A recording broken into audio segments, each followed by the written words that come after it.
Welcome to the Value Maker podcast. My name is Ryan Purvis. I'm your host, supported by Heather Bicknell, as we meet with the people that make the digital workspace work. It's about the technology, it's about improving people's work experience and finding the return on value. Right, John. Well, welcome to the Value Makers podcast. You want to introduce yourself, please? Yeah, no problem at all. So my name is John Loudon. I'm an entrepreneur and investor. So we look to build companies in the agency space, primarily Hybrid Anchor, which is a projects company. So we do software, websites, e-learning systems. And then recently we acquired a sort of digital support company through in Edinburgh, Scotland's capital. And it prioritizes support, so they don't do any projects at all, which is why it was interesting to us. So my kind of space is building up an agency group and everything that goes along with it. When you say agency, what do you mean by an agency? Just for those who don't know. Yeah, no problem at all. So good question. Basically, in our industry, there's full service agencies or digital agencies. So they build things like brands, websites, marketing. Our kind of difference, I guess, is we're more from the software side of the industry. So we care more about like building processes online. So we're in that space that takes maybe traditional businesses and then scales them up into an online presence, might be a software or a mobile app or a website. So we're building digital technology around a potentially traditional business. Okay, so you're doing that analog to digital transformation angle. Yeah, exactly that. They use digital transformation in the industry, but I always think it's this kind of big top level thing that clients can't really resonate with. So I like to just say we add digital or tech into traditional businesses because it makes it more approachable. That digital transformation thing's one of those trigger words where it means things to people in the industry, but out with it, it's kind of, what does that mean? Oh, 100%. And you get people that'll moan that digital transformation is a vague concept that no one understands and overuses it, and it's just jargon. So I completely understand that. And how'd you get into this space? So I've worked in the sector for, I guess, 22 years now. So when I was 8 years old, I kind of knew what I wanted to be in life. At that time, I wanted to be a graphic designer. And I realised there was no money in that. My uncle was a web designer, and I thought his life looks good. Had a BMW, had a nice kind of like agency set up. So I always wanted to be in this career. I started my first business when I was 14, just working kind of freelance online. Decided I wanted to kind of work through my career to sort of almost get the legitimacy, like prove that I could actually do the do, not just this sort of like I'm only winning because I'm a freelancer. So I wanted to actually like work through my career, become a senior designer at that time.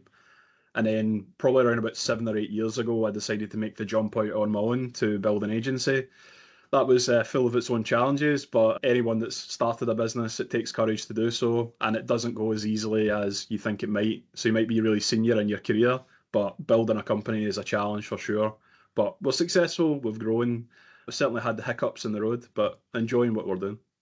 Right. And what's the size of your organization? And are you just Scotland based, or So we're where? a global sort of team. During COVID, I kind of noticed that our staff didn't really want to work in an office environment. So part of the reason why we're called Hybrid Anchor is because we allow that hybrid workflow.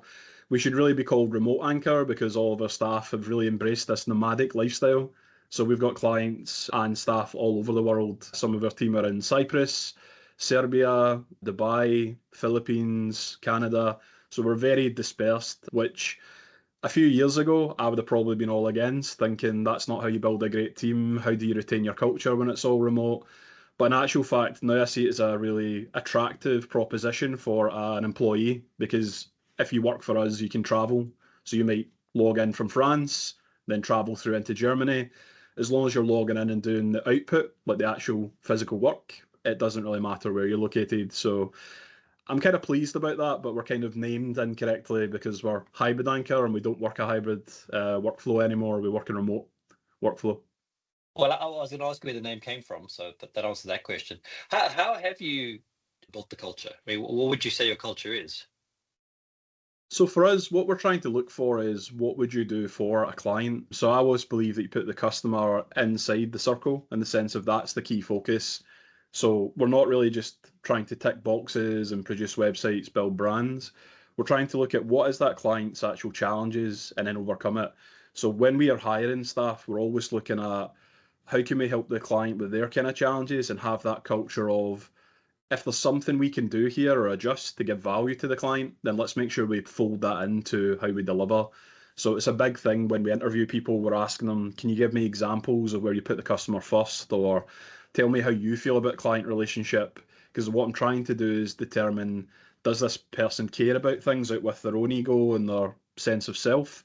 Or is it sort of like a job where, I've got a good career, I just want to kind of do my work, quietly sit in a dark room and not necessarily think about the impact of my work. We're all about impact. That's how I measure my own value, and it's something I've kind of tried to spread into the team over time. So when you say you measure impact, what does impact look like? So an impact could be, so let's say for just a use case, so we worked with a greengrocer, they sell fruit and vegetables. Very traditional business, probably about as traditional as you could possibly get.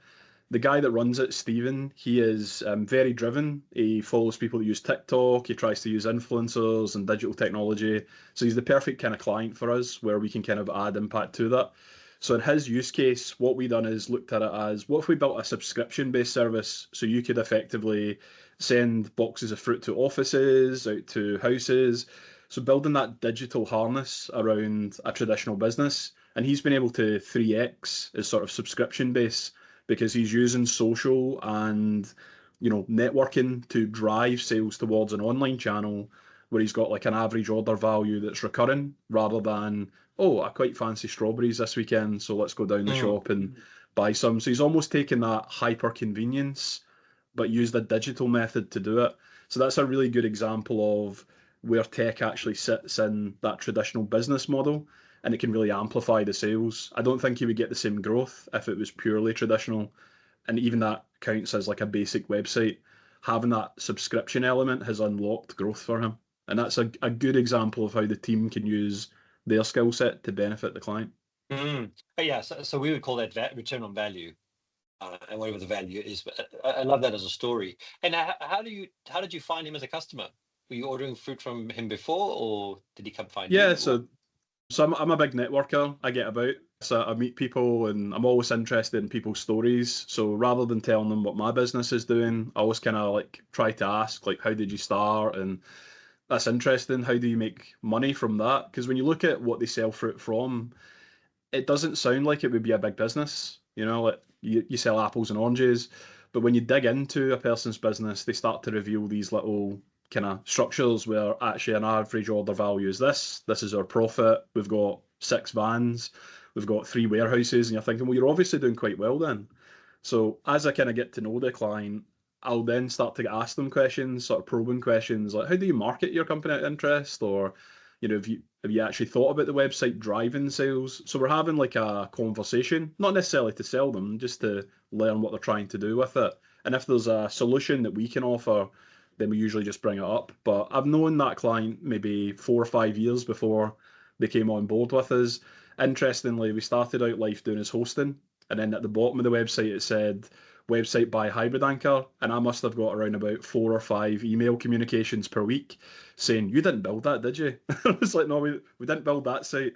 That one, we're just hosting it. But recently I managed to convince him to let us rebuild it. And yeah, the results speak for themselves. He's trebled these subscriptions, which is great. That's great to hear. And it's funny how you mentioned that. I mean, the best way I find to build clients is over a long time. Yeah, definitely. And you become a trusted advisor without actually trying to be a trusted advisor. Because I think when you try to be something, that's when it becomes forced, and then nobody wants it, and you almost push yourself in there, and it doesn't work. Yeah, But a big part of my character is a forced sale is a bad sale. I think you always damage the relationship by trying to force, like, let's get it over the line. Whereas if you can be patient and go, does this align to what we're trying to build? So if it's not a fit, being big enough to kind of like depart from it. So when I first started my business 7 years ago, I would have tried to close everything. Like, oh, you need somebody to clean your windows. I'll be the guy for that. You need this, you need that. And then you actually realize that you're not building a scalable company because you're saying yes to too many things. So I think a mature business head looks at it and thinks, can we play this into the long term? What would that look like if we only worked with this target demographic of clients? And if they don't fit that look and feel, then we're not the right fit for them. And it surprises people because they're thinking, why would you not close that sale? I'm practically asking you for the business. And you're going, I don't think it's right for you in this situation. Like, it's not a fit.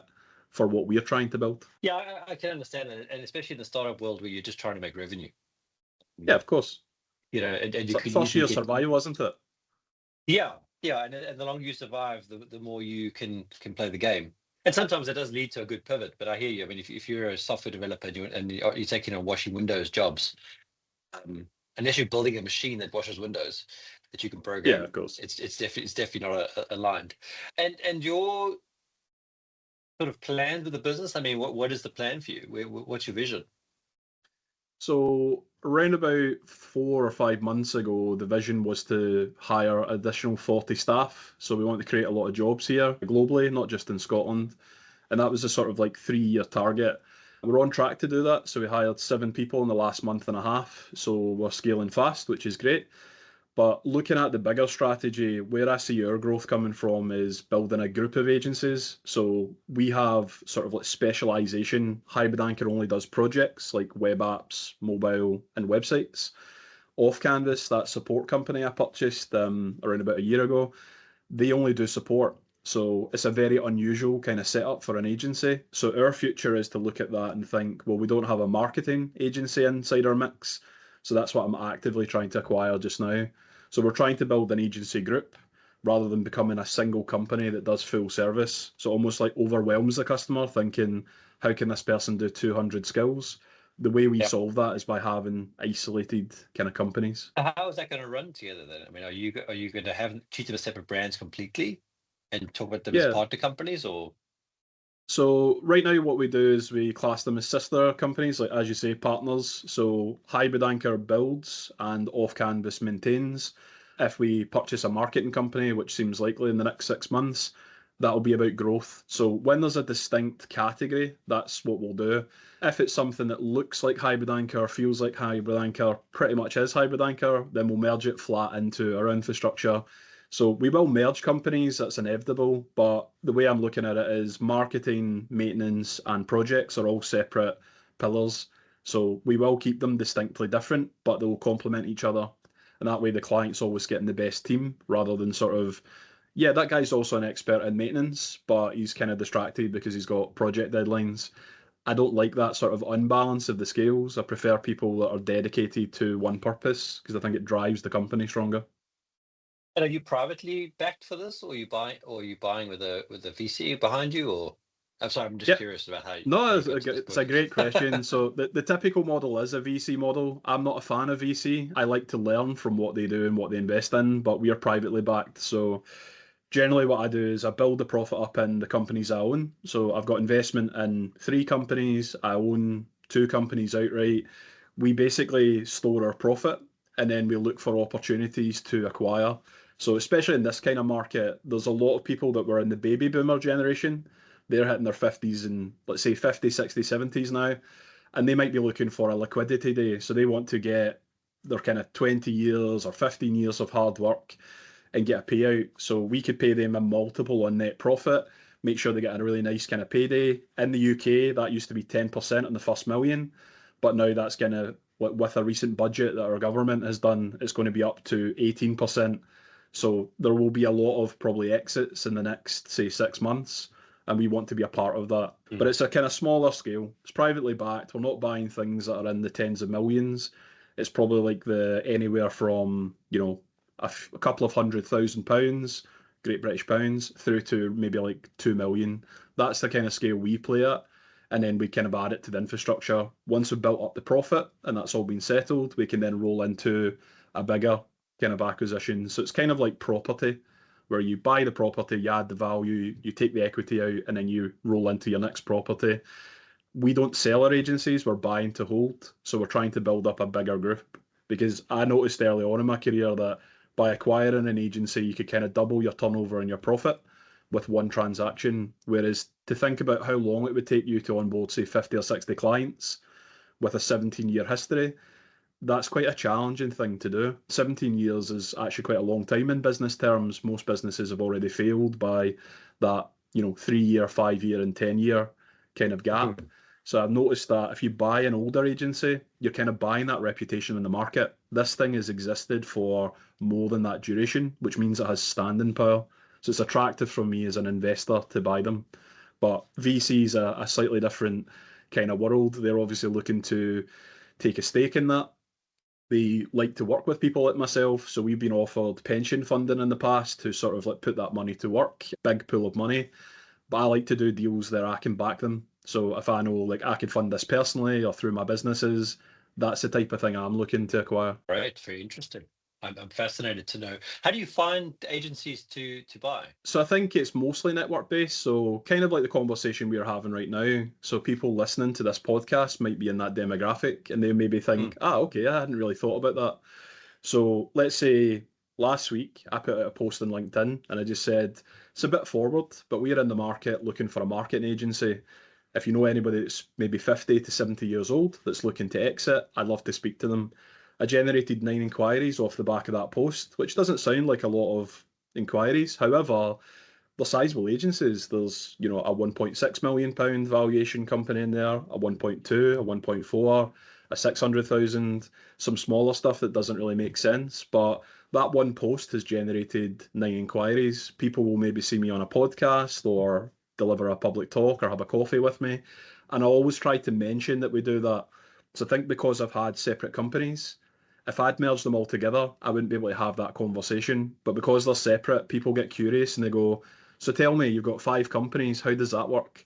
And then it starts to allow you to tell that story of, well, we acquired this and we did that.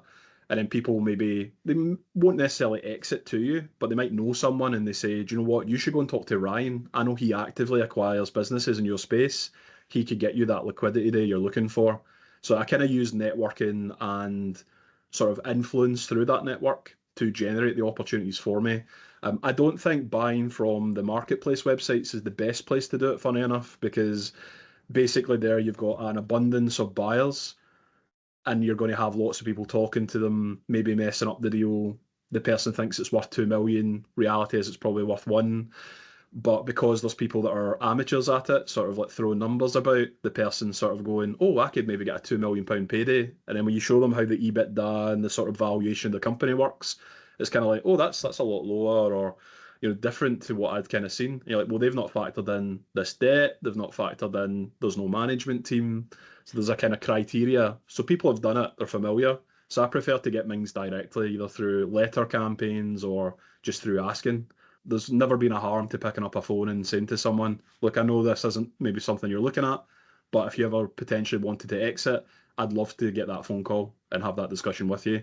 More often than not, you're going to strike a nerve, especially if you're phoning the right demographic. Yeah, it sounds like it's just another sales process in a way. Definitely. You got to, it's a pipeline, and you just got there's due diligence questions you're asking, and you're kind of sussing them out. How do you handle the? And I suppose you would look at this in your profile, but yeah, you've got a person who's run the business for 17 years, as you said. Yeah. They leave now, and they would create a vacuum if they haven't got the right structures in place. How do you handle that? Or is that where your team comes in and helps? Or yeah, so for me, because I built a great team, I kind of look at it like we're a bit like the Marines. We can go in and sort of inside their infrastructure and start to look at what do they do that's better than us and what do they do that we do better than them. So I think one of the kind of unspoken values or like ways of getting ahead with acquisitions is you get to see a lot of business models as you review. So when I'm looking at a business model, I'm thinking, do they have a leadership team in place and how sort of diligent are they about scorecards on the key metrics of their business? So to me, a business is sales and marketing is one pillar, finance is another pillar, and operation is another, like the operational sort of processes. So those 3 metrics, I look at how does an organization manage those at the moment. And if they don't have the management, we put that in place. But we build a leadership team. So we've got a CFO and a CTO, chief technical officer, financial sort of wizard as well. We've got operational sort of like directors and managers within our business. So it allows us to buy it as a team and then I can manage it through there. Now, generally, I wouldn't have like I buy your business today, I take over it tomorrow. I usually buy it in such a way that the owner is there and present for like, say, 12 months or 9 months. And why I do that is a couple of reasons. It de-risks it because I can see if there's any skeletons in the cupboard. Like, by the way, we've not paid this energy bill for 6 months. Big surprise. That could be a really dangerous thing to buy that company blind, which is why due diligence is important. But also it means that I've got a year to build relationships with the customers. So I think the smarter play is to go out and meet the customers and think, how you doing, Ryan? Why don't we have lunch? I talk to you about what you're trying to build, what's your ambition, how can I help you? I put you in touch with some of the people in my network. So I just give to you freely. But then the idea is like, oh, hang on, this never used to happen. So the old owner, they didn't come out and meet me or take me out for lunch or get to know me or what's going on with the kids. What do you want to achieve in your life? So I think by building the personal relationship, by the time it comes to the announcement, like, hey, we've just purchased X and we've came to terms, the clients are already well aware of what you're doing and they know that they're a priority to you rather than if we kind of just announced it. My worry is always the mass exodus of clients. Like I liked the previous owner, I don't know if I like Ryan, and you're like, no, Ryan's a really nice guy, but it's very difficult to justify that in one post. Whereas if you've had a year to build a relationship, if you've not built the relationship by then, it's kind of on you as the investor that you've not taken the time to do it. Yeah, and I can see that's the way I would do the same thing, to be honest. And I can see how you build a relationship, the rapport, and also that ingestion of another business into your common services. Makes a lot of sense because that's where you'd see your. I was trying to work out where you saw your increase in revenue from when you're in your gross profit. Well, it's from the shared services that you can provide. Yeah. Because you don't need five CFOs. Get it? So there's efficiencies and economies in scale. So you don't need to really put the same management structure and copy it onto the next company. So actually, if you had 20 agencies, you're going to get economies of scale there all over the place. So you can pick and choose all the best managers and retain them. But then you can look at the little wins, like, oh, isn't that clever? They're using PPC, like pay per click advertising, and they're generating a 30% year on year growth. We're not doing that in the other two agencies. Why don't we replicate what they're doing? So those companies increase by a technique that's been learned in that acquisition. But vice versa, we might look at something and go, their profitability is at 8%, should be at 8, maybe 25 to 30% for an agency. So there's something about the pricing model or how the contracts are done. So you're almost like taking wins from both sides, and then you remove the sort of like the bloat. I kind of class it as you're trimming the fat off of the steak. You know, you're trying to get to the real value, and you're thinking, right, we don't need 6 AWS servers. We could probably have economies of scale and merge all that together. There's a £25,000 per year saving straight away. I'm not going to have 3 cars to drive, so all the previous owners had a car through the business.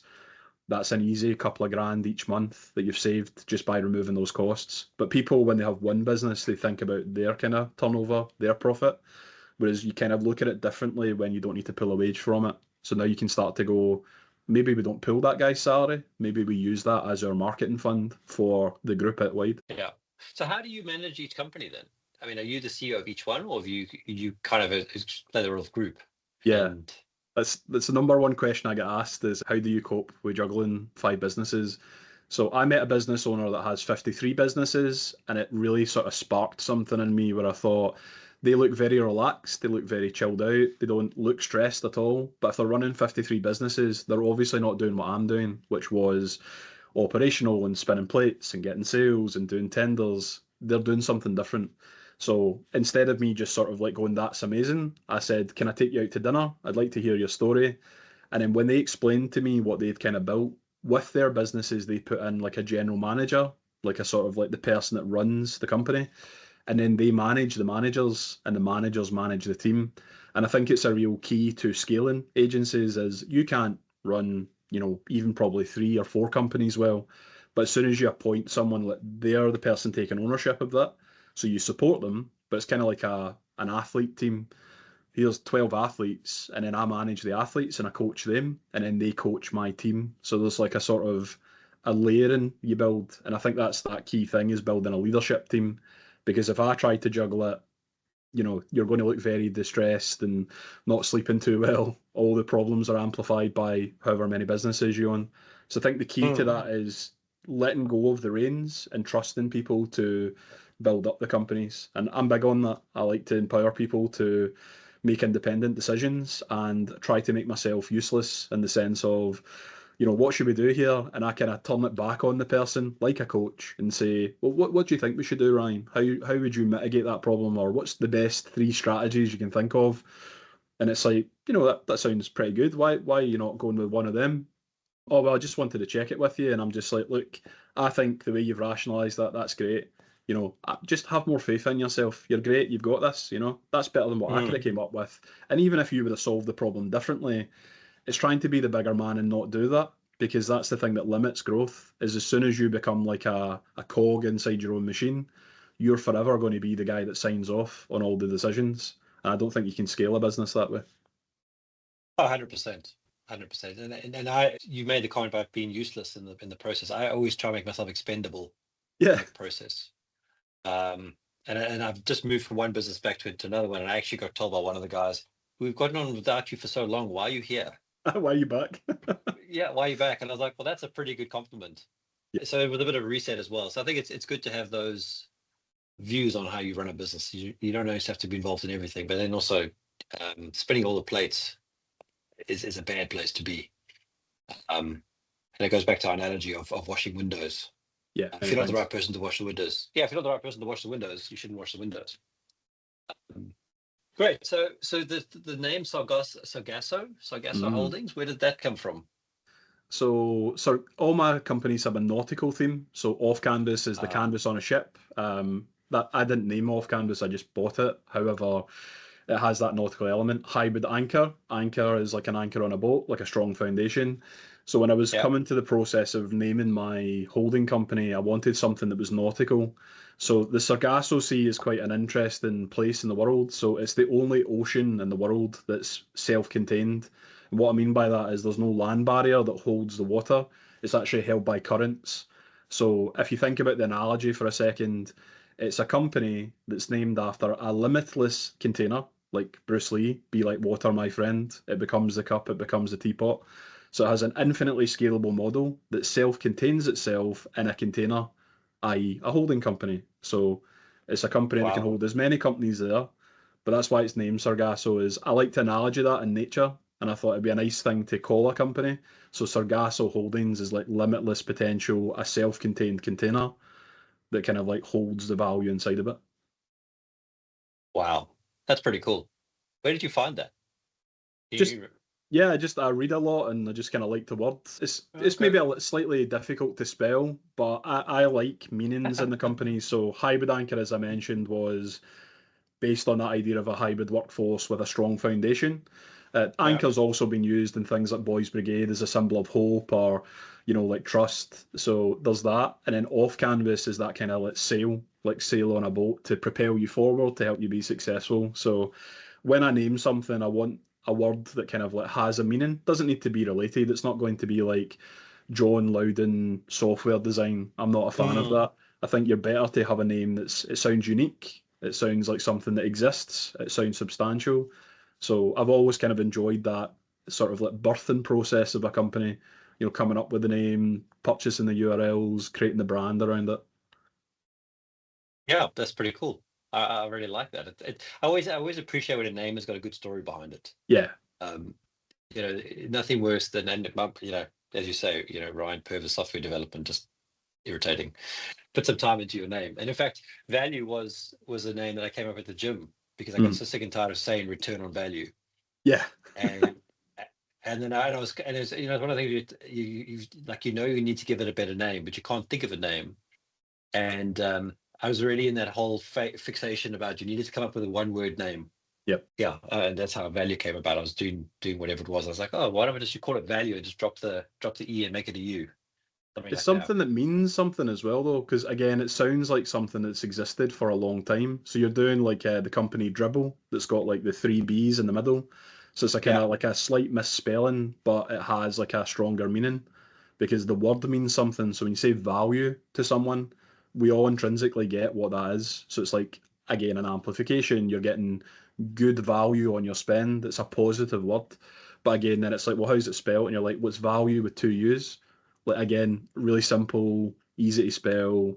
You can explain it over a phone. So it passes that kind of test where I've seen companies with it's almost a sentence as the URL. And then the person's kind of going, how do you spell that? Or is that with a U or an E? And you're kind of going, I failed. That's why none of my companies will ever have a hyphen, like the little dash in the middle of the name. And I'm always telling clients off for doing that. Like, I know it looks like a great name because if you add the hyphen, you can get the .com or the .co.uk. However, you will spend your life on a phone explaining to people. So funny you say that, because I have another business called Intellectual Capital, but I don't know what was wrong with me, but I dropped a few letters out of it. It was Mhm. spelled INTELLECPTL. That's how it's spelled. So it's just Yeah, so every time I talk to somebody and I've used that email domain, I'm like, it's Intellectual Capital, but it's spelled funny. yeah, And they're like, oh, they're like, okay, fine. But it's never a brand that I'll ever use in public domain. In fact, I've moved everything off it because it's just such that exact pain of trying to spell the email address for somebody, and it's like, oh, this was so stupid. I mean, you're buying agencies which are services businesses. yes. Are you building your own product as well that goes with those services to make things happen faster, or regurgitate experience and expertise? Yeah, so we as a business, like Hybrid Anchor, specialise at taking what I call subject matter experts, so coaches and consultants, and building products from their experience. So it would be a real bad day if we weren't building our own product suite around our own companies, because obviously that's what we do as well. So we have multiple software as a service businesses being developed underneath each of the brands. So in off canvas, that product will relate to customer support and agency white label. In Hybrid Anchor, there's some different products. They're not in the market just now, but that's what we've kind of done. So as the company's matured and we've grown the team, we've always siphoned like a sort of portion of the team to focus on sales, marketing, allow us to grow. But software as a service is my background. You know, when I joined my first kind of software company, I asked them in my interview, I said, who's your best salesperson? And they said, oh, it was like Kevin, such and such, you know. And I'm like, Yeah. forgive me, but Kevin sounds like a person. And they're like, it's a strange question. Yeah, of course, Kevin's a person. I'm like, yeah, my point is more, as a software company, your best salesperson should be your software. It's a salesperson that never sleeps, and it allows you to kind of scale your revenue infinitely. That was a methodology I took into that design team, is when I was an employee rather than a business. But I got to see firsthand that a team of essentially 300 people that could have easily been a team of 40 people was generating a 15 million pounds turnover with probably about 80% net. It's the economies of scale were crazy. When I jumped into the agency side of the world again as an employee, I started to see we're all in the business of selling time, and it's just Yeah. such a dangerous kind of game. You're thinking it works, it's profitable, maybe 30% or 40% net would be really, really good, but you will never get those economies of scale, and you're limiting your marketplace maybe to local or people you can get in touch with through social media. So we do have software plays in development, but they're not at a position where I can share them, sadly, or I'd love to announce them. Yeah, fair enough, fair enough. Well, the reason why I asked the question is it just exactly that problem about building a professional services business is it's never scalable. Yeah. And it's one of the reasons why we're building Value, is to reuse that expertise to help people deliver faster. And I 100% agree with it. And the way you said it was actually the perfect way of saying it, is your tool should sell itself. Mhm. And it's one of the things I struggle with Value. In fact, we're redesigning at the moment, because it's always, it's a bias that you have when you've built something yourself. You're like, oh, it's so obvious, it's so easy. Why can't you get it? But other people don't get it, so you have to keep simplifying it. And True. it's not because people are stupid. It's just trying to remove that friction to get them in. So you've got acquisitions planned for this year. Well, this acquisition. So right now we had 7 in our pipeline. I've managed to distill that back down to 3. So we, Okay. we kind of we react fast. So when I get someone reaching out to me to sell, I've contacted them within maybe 60 minutes of them messaging me on LinkedIn. We've had that sort of initial chat. There's a coffee booked. So I think that's one of the things that's made us successful, is the idea of like quick execution. So you're not measured by your ideas, you're measured by your ability to execute ideas. That's how I feel that our Mm. business runs. So I'm actively sort of raising awareness. So I'd like to be reviewing 10 to 15 agencies to acquire at any given time, because our ambition over the next 3 years is to buy between 5 and 20 agencies, not to buy one. We could buy one organically. That's kind of what we have done up until this point. So I've had 2 exits and 3 purchases, one of which was a merger, but it's a similar idea, M&A, mergers and acquisitions. Yeah. However, I see that as being a big amplification of what we do. There's not too many people that sit in my kind of role in an agency that are comfortable with those kind of negotiations. But I think Mm. once you've kind of been through there, it's a unique knowledge. So you can actually help people where it's like, well, what do they want? They want to get this big payday. But some people look at it and they say, wow, they're going to pay 4 times the net profit. But that's like £2 million. You're not going to give that person £2 million, are you? And I'm thinking, but it cash flows. So after a year and a half, that profit then belongs to you. And then when you take, say, 10 of them and put them together, that's a company that to build organically, it would have just been so difficult. But through acquisition, it's one of the best ways of scaling. And I often look at bigger companies like your big blue chips.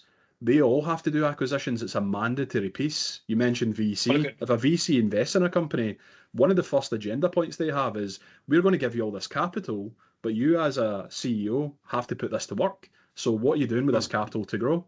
And I kind of use it as a test. Like if you're in your business right now and you're thinking, if I was given £200,000 or 200,000 in any currency tomorrow, what would I pour that onto to scale my infrastructure? And most business owners can't answer that. Whereas I would 100% use that to acquire more businesses because it's a nice, easy way of putting on scale. Yeah, and I think I mean, the cost of acquisition of a customer. I don't think people actually understand how hard it is to get a customer, Definitely. especially in an economy. We look at the UK economy, which is really in a bad position, um, with 40 billion tax to be collected this next round. So it's for people to make a decision to spend more money on something, it's a little bit so it's that exponentially harder for them to commit to it because it's not a flush economy. Now when things are flush, everyone will spend. It's not a problem. Um, so I mean, you look at IBM. IBM buys about 400 companies a year on Yeah. average. One for the IP, but mostly for the market. OpenText is another one of those that just buys software. They never sunset anything, but they just keep buying software because it gives them more market. And you'll have customers that have got every OpenText product in there, or every IBM product in there, because they've acquired so many products. So it's very sensible. I mean, I'm very impressed to meet somebody who can actually do that. Thank you. Because it's no, well, it's cool to say that you're gonna grow through acquisition. I mean, that's it. I mean, you see a lot of these guys on YouTube will say, "Oh, I'll teach you how to buy a business using cash flow," but that's easy to say. It's very hard to do. Yeah, exactly. Um, Because it's going to alienate the seller as well. So like I spoke to a person quite recently, last week in fact, and I spoke about acquiring his agency. So that term of like vendor finance. So generally, when you buy a yeah, business, you maybe agree 2 or 3 years stage payments. There might be a balloon payment at the start. So if you're broke and you don't have money, you're not going to be able to give them a balloon payment at the start. So you're going to agree vendor. But a lot of people that have maybe watched a YouTube video or a couple of kind of tutorials, it's really dangerous when they kind of do that because they don't understand the importance of the due diligence and that you're bringing that seller on a journey. Remember, they see their business often like their kids. This is something that they've worked in their full life. They've had the hundred sleepless percent. nights, the crying. It's like I've done 20 hard years in this business, and it's very emotional for you to say that's going to be my thing now, and we might fundamentally change it. So you need them to see that, look, I'll look after this. I look at it a bit like a house. So you live in a property just now, and when you buy that property, you're really not an owner of the property. You're a custodian. You look after the property for when your family stay there. Maybe a couple of generations of your family stay there. But eventually that home gets sold and then someone else's family lives there. And again, that process repeats. So no one truly ever owns a property all the way through their life. And I think companies are the same. So trying to take someone through that, I'm not going to tear this company apart. I'm not going to like change its name or fire all the staff, rip all the contracts out of it. I'm not a destroyer. I'm a value builder. I want to kind of like grow the company, and I want like your sort of germination of a solid idea to be amplified because it deserves to be.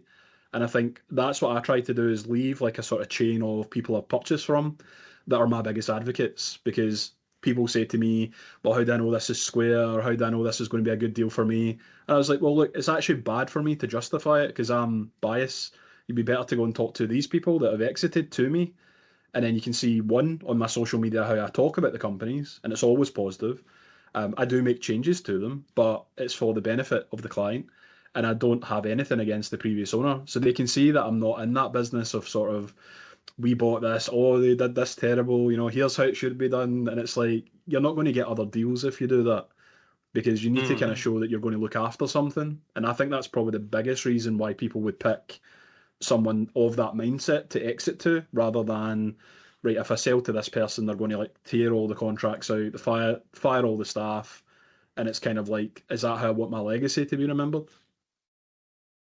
Is it always an exit? Do you always, well, in your case, are you always looking to buy that the person's leaving, or are you looking to you might meet somebody who's maybe not in your 50 to 80 Oh yeah, of range, course. Yeah. So I think and that there's different types of exit. So you've got retirement exit, which is sort of I'm hanging up my spurs metaphorically, and I want to retire and sip coconuts on a beach, and that's fine. They're entitled to do that.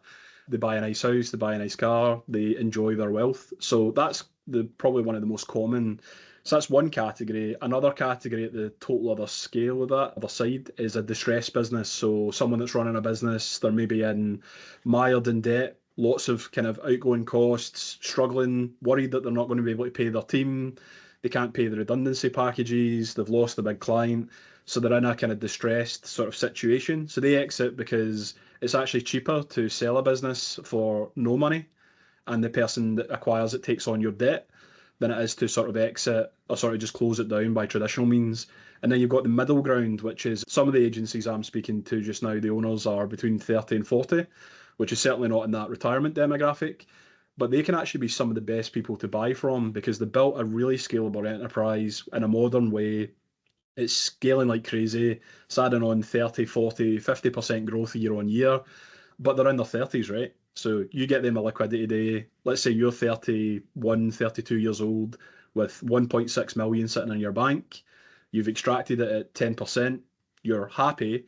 You can put that money into something like Coutts Bank, get 8% residual on it for the remainder of your life, and then get 75% of the loan value back to buy commercial property. That's amazing. And this person's in their 30s. So they're going to go again.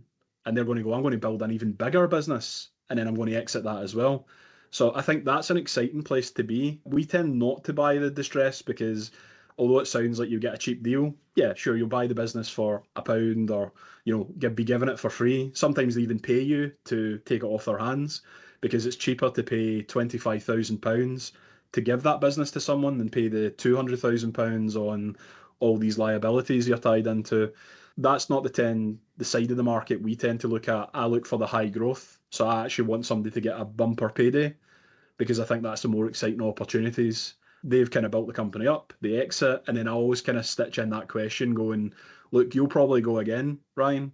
So when you build your next company, I'd love to be your first phone call about when you exit that as well. You build a really great company, great structure, it's well run. I would do that deal all day from Sunday. And then it just plants that seed that I know people like John I can exit to when I get to that stage again. But instead of 1.6 million, they're maybe exiting for a big chunky number because now they've done it. You're in your 30s, that's been the biggest payday of your life, and it starts you thinking differently about business. Yeah. So you mentioned 53. What's your goal? Have you got a number in mind that you want to hit? So yeah, I think we will continue to keep scaling. So I want to build 20. So basically buy another, what would it be? So we are invested into multiple companies and we own the sort of two agencies just now. I think by the start of next year, we'll own probably 3 or 4 possibly. So I think once we scale to the 20, then it'll be a case of basically buying to merge, so sort of like folding them into existing infrastructure.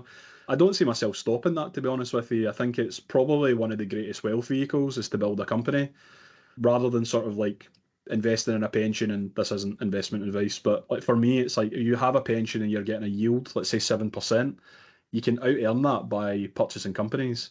And if you're having liquidity days, so let's say you've bought 20 agencies and you roll, say, 10 of them together, you can still have that liquidity today yourself and have like a really nice sort of exit, but you're still keeping like the bulk of your portfolio. So then you can go again. So I think that's probably what I'll be doing now until, when I fall off my chair and they carry me outside. But I just think that's in some people. Like I'm very entrepreneurial. I love that sort of deal making and structuring deals and making people happy. It's like that's a great way to exit your company. It's a very successful way to do that. And then you get to see someone do something with what you started. So it's kind of like you did this and I built this on the shoulder of giants. So I give that person their place. It was their idea, but then I've added what I know about business to sort of scale it. Fantastic. Great. If anyone wants to get hold of you, what's the best way? So best place to reach me is Hybrid Anchor. You can send me an email at john@hybridanchor.com. I'm pretty big on LinkedIn, so if anybody wants to connect with me there, more than happy to have a call, like a sort of digital catch up or a coffee if you're local to me. That could be anywhere in the UK. I do travel as well, but yeah, just get me online. Fantastic, great. It's been wonderful having you on the podcast, and appreciate your time. Thanks, Ryan. It's been great. Thank you for listening to our episode. I hope you enjoyed it. Please share it with your friends and colleagues. Help us grow our network. Please also check out our website at www.valuu.work and our product that's on there. It's something we worked really hard on. We hope that it benefits you.